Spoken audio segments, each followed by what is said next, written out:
Olá, espero que vocês estejam bem, debaixo da graça de Deus, cuidando bem do coração, bem do corpo, da saúde nesse tempo de quarentena, mas sempre lembrando que Deus está no controle de todas as coisas, de todas as circunstâncias e até mesmo das lutas que nós enfrentamos. Eu quero compartilhar com vocês uma história muito conhecida e que sempre fala muito ao meu coração, a história de José. Eu vou usar como referência, pelo menos no início agora, o versículo 38 do capítulo 41, que diz o seguinte: Disse Faraó aos seus oficiais: Acharíamos porventura homem como este, em quem há o Espírito de Deus? Olha que interessante, né? Aqui José já havia interpretado o sonho de Faraó, né? E aquela interpretação pareceu coerente, pareceu correta. E Faraó percebe que aquele homem era um homem diferente. Faraó percebe que não era apenas um homem ali, mas era o próprio Espírito de Deus, era o Espírito do Senhor tomando conta do coração de José e o abençoando daquela maneira.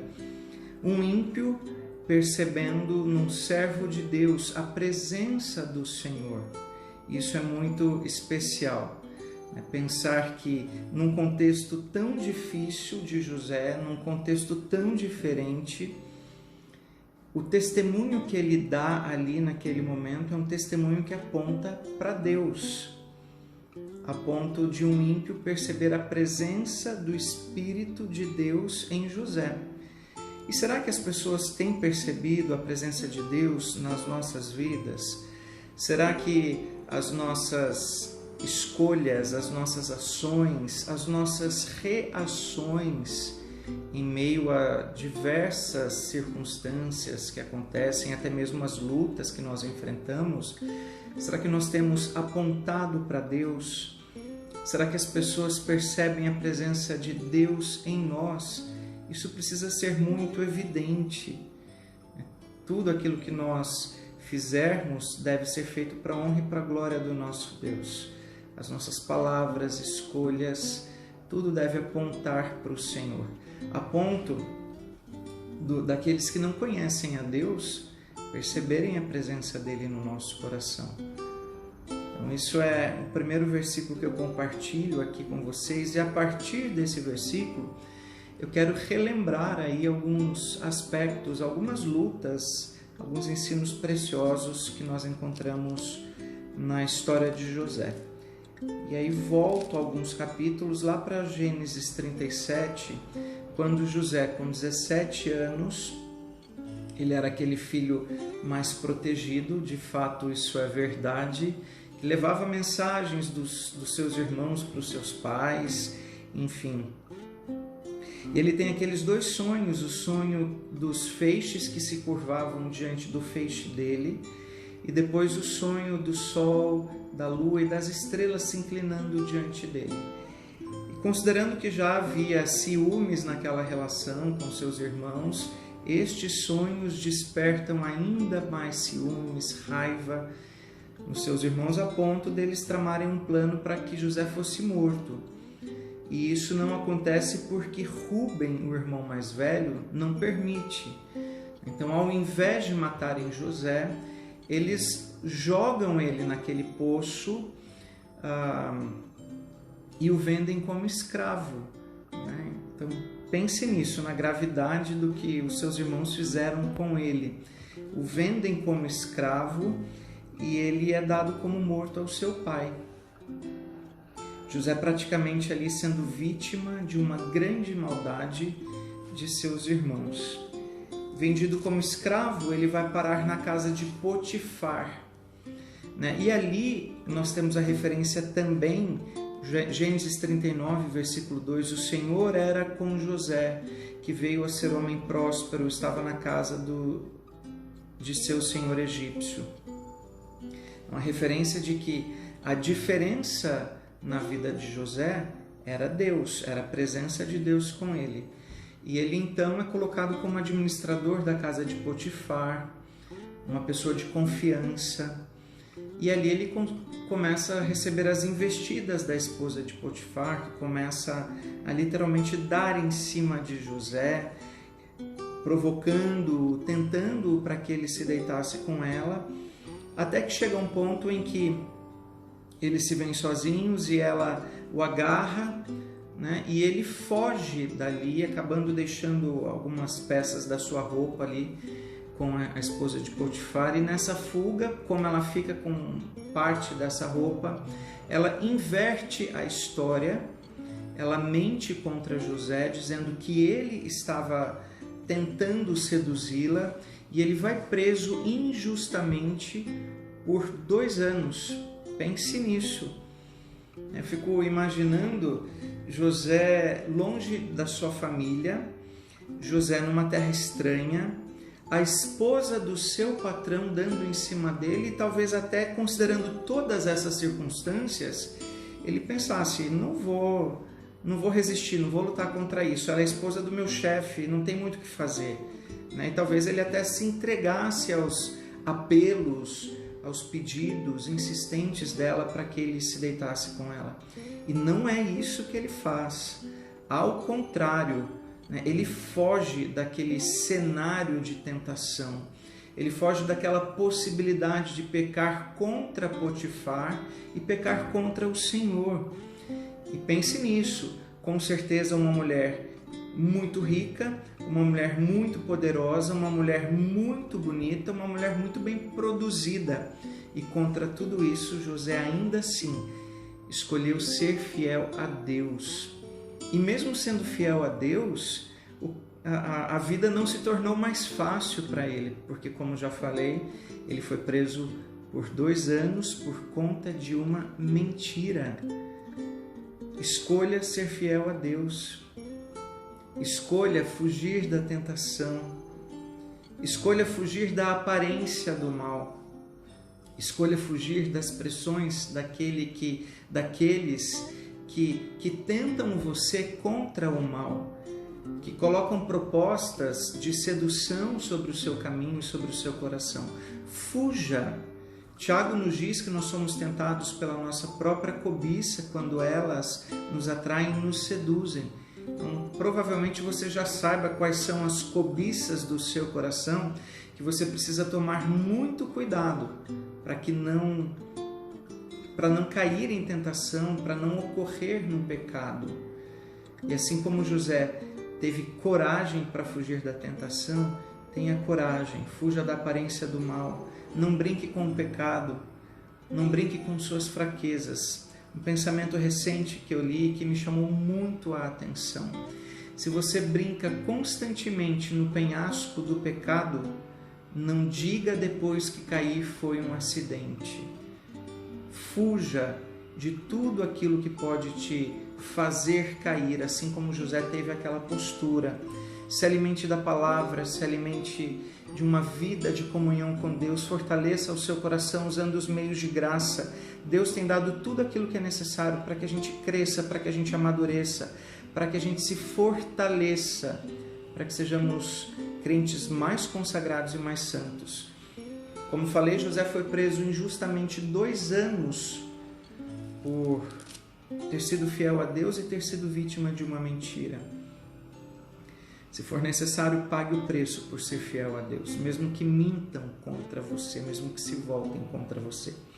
Na cadeia, ele interpreta o sonho do copeiro e do padeiro-chefe, e ele faz um apelo ao copeiro para que quando ele fosse restituído à presença do rei, ele se lembrasse.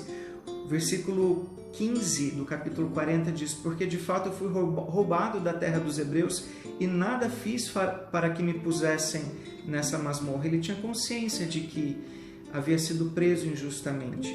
E 2 anos depois, então, quando o faraó tem o sonho das 7 vacas gordas e das 7 vacas magras, o copeiro se lembra de que quando estava preso, um jovem havia interpretado os sonhos e havia acontecido conforme a sua interpretação. Então José é trazido à presença de Faraó, José dá a interpretação, dos 7 anos de fartura e depois viriam 7 anos de muita miséria. Aquela interpretação do sonho de Faraó parece muito coerente, e é então que José, diante de Faraó, recebe essa palavra, foi lida no começo da nossa meditação.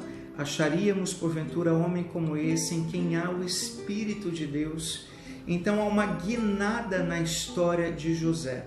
Apesar de todo o sofrimento de ter sido vendido como escravo, de ter sido dado morto ao seu pai, traído pelos próprios irmãos, apesar de ter sido preso injustamente por ter sido fiel a Deus e fugido da tentação e da sedução da esposa de Faraó, agora, depois de algum tempo, a história de José começa a dar uma guinada e ele então passa de um preso a praticamente um administrador, um governador ali de toda a terra do Egito. E em meio a tudo isso, José reconhece a sua luta, José reconhece o seu sofrimento. Não foi um caminho fácil para ele. Nós conhecemos a história, nós lemos começo, meio e fim da história de José, mas ele viveu cada uma dessas angústias, ele experimentou dúvidas, medos, dores, né? E mesmo assim ele se manteve fiel a Deus. E em relação ao seu sofrimento, isso fica evidente quando no capítulo 41 ele coloca um nome, veja o nome que ele dá ao seu filho, aos seus filhos, a partir do versículo 51, Gênesis 41, 51. José ao primogênito chamou de Manassés, pois disse: Deus me fez esquecer de todos os meus trabalhos e de toda a casa de meu pai. E o 52, ao segundo chamou-lhe Efraim, pois disse: Deus me fez próspero na terra da minha aflição. José sabia que ali era a terra da sua aflição, terra de lutas, terra de sofrimento, e mesmo assim ele reconhece a bênção de Deus sobre ele. Um detalhe interessante era que ele já estava com 30 anos de idade quando se apresenta a Faraó, rei do Egito, e anda por toda a terra do Egito. Gênesis 41, 46. Então, veja bem, ele foi vendido como escravo com 17 anos, praticamente 13 anos depois, quando ele estava com 30 anos. A história dele começa a dar uma guinada. E a partir dali nós temos as referências em que os irmãos, passando fome, vão até o Egito buscar socorro, porque sabiam que ali havia alimento. Então José se encontra com eles várias vezes, e várias expressões apontam para o choro de José, um choro emocionado, um choro ali carregado de muita emoção. E ele chora várias vezes, apenas uma referência, capítulo 42, versículos 23 e 24. Eles, porém, não sabiam que José os entendia porque falava por intérprete. E retirando-se deles, chorou. Então, José se retira da presença dos irmãos e chora, um choro apertado, angustiado. Temos referências aqui que, num outro momento, ele chora de maneira tão alta que as pessoas o ouviam. Tamanha emoção, imagina tanto tempo depois do reencontro com seus irmãos. Aqueles que o haviam vendido como escravo, agora pediam ajuda, pediam socorro. E o final da história, quando José declara no capítulo 45, versículo 5, a partir do 5: Agora, pois, não vos entristeçais, nem vos irriteis contra vós mesmos, por me haverdes vendido para aqui, porque para a conservação da vida Deus me enviou adiante de vós. Porque já houve 2 anos de fome na terra, e ainda restam 5 anos em que não haverá lavoura nem colheita. Deus me enviou adiante de vós para conservar vossa sucessão na terra e para vos preservar a vida por um grande livramento. Assim, não fostes vós que me enviastes para cá, e sim Deus, que me pôs por pai de Faraó e senhor de toda a sua casa e como governador em toda a terra do Egito. José vai caminhando para o fim aqui dessa história, né, que vocês conhecem, mas reconhecendo a soberania de Deus. Não foram vocês que me enviaram para cá, mas foi o próprio Deus. Deus me enviou adiante de vós. Olha que declaração tão importante, acima da própria maldade dos irmãos, acima da traição dos irmãos, apesar da traição dos irmãos. Deus estava conduzindo a história de José. E é Ele quem conduz a sua história e a minha história. Ainda que em muitas circunstâncias a gente não consiga entender aquilo que acontece conosco, ainda que em muitas circunstâncias enfrentemos lutas e possamos até perguntar para o Senhor: Senhor, o que é que está acontecendo? Eu não estou conseguindo entender o mover do Senhor na minha vida, mas continue confiando em Deus. Continue crendo que Deus é soberano sobre tudo e sobre todos, sobre os detalhes da nossa vida. Continue sendo fiel a Deus, fugindo das tentações. Coloque os seus dons e talentos à disposição do Senhor, como José colocou interpretando os sonhos, mesmo num contexto tão difícil e tão diferente. E creia que Deus é soberano. E Ele está no controle da sua história, da minha história. Que relembrar essa história de José possa abençoar o seu coração. Leia depois com calma, a partir do capítulo 37, os capítulos seguintes que falam sobre essa história, sobre os detalhes dessa história. E perceba Deus agindo na vida de José, assim como Ele age na minha vida, na minha história, e na sua vida e na sua história. De forma muito especial, que Ele te abençoe. Em nome de Jesus.